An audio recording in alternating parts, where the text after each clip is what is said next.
Hey guys, welcome back to my channel. So today I'm going to be showing you all of the vitamins and herbs and oils and products that I've been using throughout my pregnancy. I am currently 32 weeks pregnant as of yesterday, which was November 19th. So a lot of these things I've been using throughout my entire pregnancy. Some of them I've just recently picked up, but I'm going to go ahead and get started. And I'm going to kind of speed through this video because I don't have much time.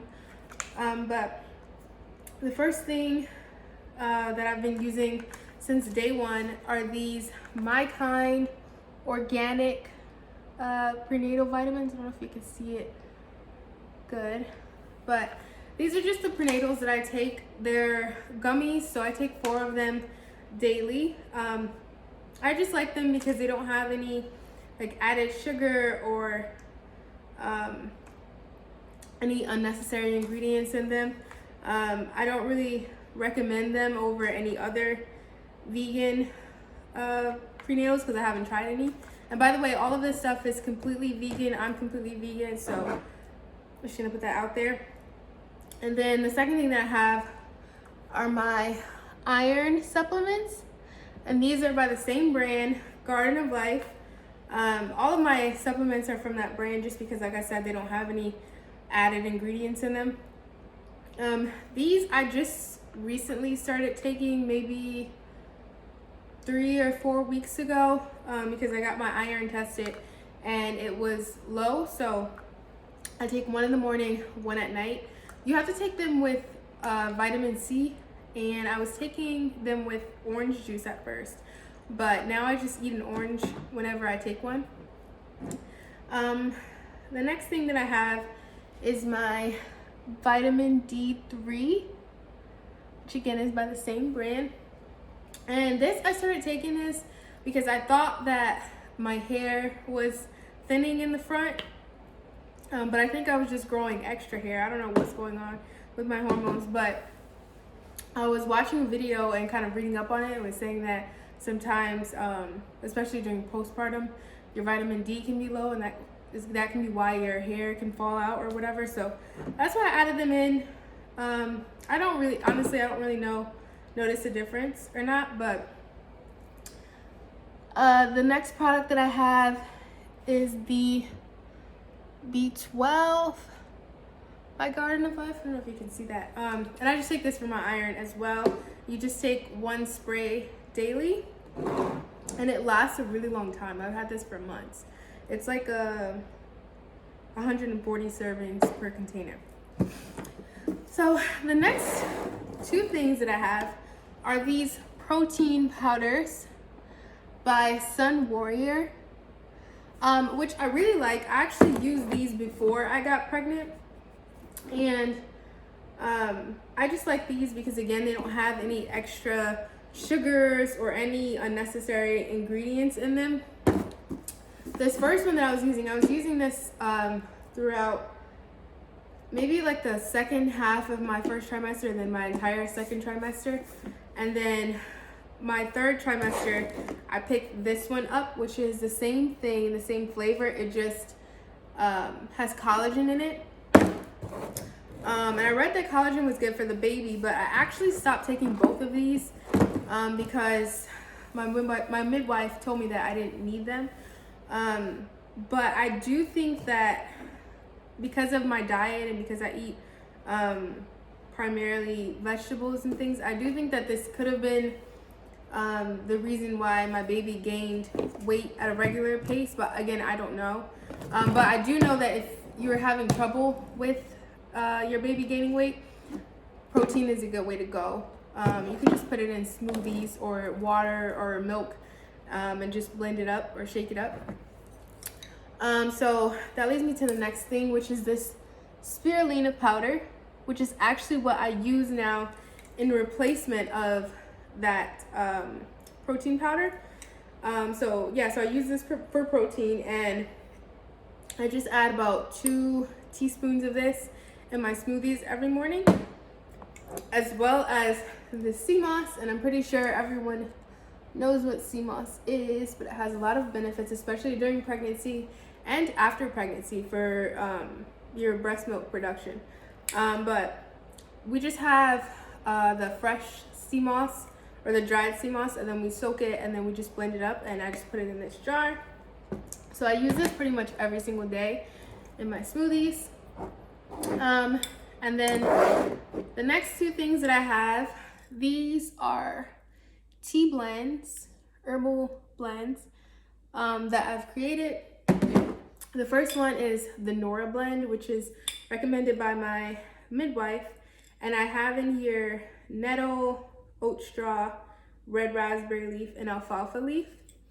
And so I take either one of these, or I drink a cup of tea every day from either one of these. And then the second one that I have is just another pregnancy blend that I created, which is dandelion, red raspberry, sorry, the trash truck is passing by, red raspberry, oat straw, and nettle, which is pretty much the same thing besides, well, the same two type of blends besides the dandelion. Yeah, just besides the dandelion. This one just has dandelion, the other one has alfalfa instead.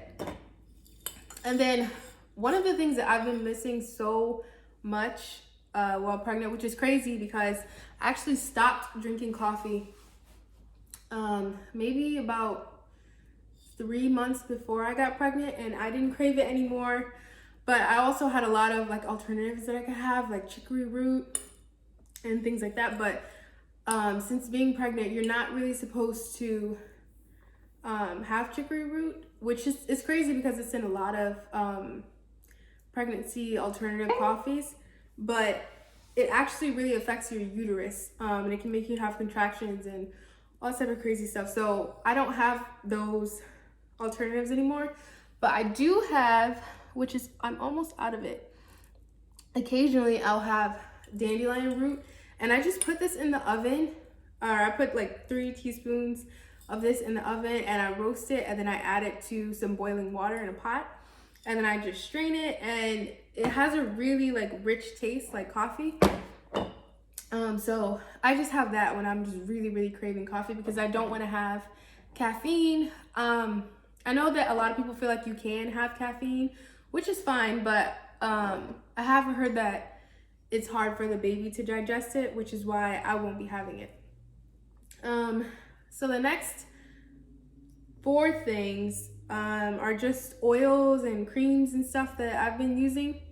I'm actually going to show this one first. For stretch marks or just for moisturizing my belly. I know that stretch marks are usually, you get them through genetics, so you can't really avoid them, but, and I don't really care about getting stretch marks, honestly. I just use these creams more for comfortability, because my stomach itches so bad when my skin is dry. So the first thing that I have is this Eva salve, which I've actually got from my sister and brother. And it has shea butter, nopal, lily of the valley, olive oil, arnica, sage, eucalyptus, and manzo. And I really like this stuff. I'm actually out of it. But it gives you like this really tingly feeling at first when you start using it, and it can be kind of itchy, but it gets better and it's really moisturizing. And the ingredients in it are actually really good for your baby as well, which you won't find in a lot of products. And then when I ran out of that, I switched over to this brand. I'm trying to zoom in. Weleda, I don't know if that's how you pronounce it. But it's just a stretch mark oil. And it doesn't actually have the ingredients on here, but I know that it has like almond extract and I think jojoba oil too. But you just put this on your belly, your boobs, your butt, your thighs, pretty much everywhere.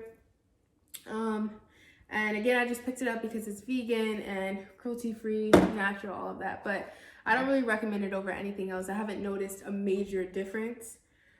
And then I have this coconut Tahitian oil, which this, I actually just started using this because I burned my belly. It's like a small little burn, but I burned it and the scar wasn't going away and it wasn't like healing good. So that stuff really helps to heal scars. I even put that on my face. But yeah, so I've been using that and the scars went away like dramatically. And then the next thing that I have is this brand, A Cure, and it's an everyday eczema lotion. And I also just picked this up recently. I actually picked this up for my fiance because his skin gets dry sometimes, but I really like this because since I've been pregnant, especially my feet, my skin can be so dry sometimes and it's so frustrating, and not a lot of stuff helps for the dryness. So this is 100% vegan, paraben free, sulfate free, mineral oil free, petroleum free, silicone free, and cruelty free. And it has oatmeal in it, so it smells really good, and it's a thin consistency, but it goes a long way and it feels really like thick on your skin. And the last thing that I have is my Doppler to hear my baby's heartbeat. I ordered this from, I think it's just babydoppler.com or something, but this is the Sonaline B, and they send this to you with like this little gel. The gel's upstairs, but yeah, you can, I think once your baby is maybe 9 weeks, you can start to hear the heartbeat. So you just put the gel on the tip here, you turn it on, and it has different levels, and then you just place it on your stomach and you find your baby's heartbeat, and it's really cool. I actually don't use this like I wanted to, because my baby does not like this. When we go to the doctor's office, she kicks where they try to use the Doppler. So she doesn't like it at all. So I don't use it unless I'm really, really worried or she hasn't moved or something. Then I'll use it, but I don't really need to, because I also have a midwife and a primary doctor. So I go to the doctor pretty often. So I hear her heartbeat twice a month, and pretty soon 2 times a month. So no, I hear her heartbeat once a month, and pretty soon I'll be hearing it 2 times a month. So no, I hear her heartbeat twice a month, one from the primary doctor, one from my midwife. And pretty soon I will be hearing it 4 times a month, because I'll be going to them. Pretty soon I'll be hearing it 4 times a month, because I'll be going to the primary doctor twice a month and my midwife twice a month. There, got it. Okay, so that's pretty much it. That's everything that I use. I'm going to be doing a separate video on how I make the teas, and also and just like whatever. Ooh. Did it cut off? No. And just whatever other herbs that you can use, whichever other herbs I've used throughout my pregnancy. And I'll also be making a video on my morning smoothies. I'm probably gonna do like a what I eat in a day, and so I'll show you how I add the spirulina for protein, the Irish sea moss, and just everything else that I eat, because a lot of my supplements I get through my food, through vegetables like avocado, chia seeds, all that good stuff. So that is it for this little product update or whatever, and I'll be filming another video pretty soon on what I eat, like I said. And then that's it. So just make sure you like, comment, and subscribe, and I'll see you in the next video. Bye-bye.